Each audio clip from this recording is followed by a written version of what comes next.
Ang Roxas City ay ang kabisera ng lalawigan ng Capiz sa Pilipinas.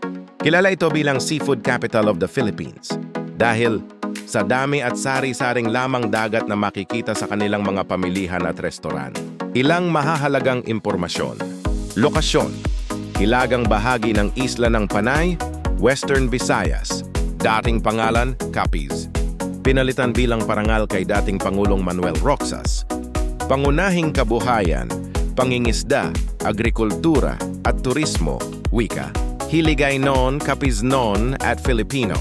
Mga kilalang lugar. Baybay Beach, sikat na tambayan lalo na tuwing hapon at sunset.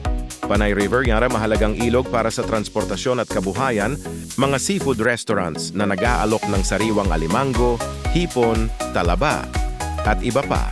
Tahimik ngunit maunlad ang lungsod, kaya madalas itong puntahan para sa bakasyon, pagkain at mga lokal na pista.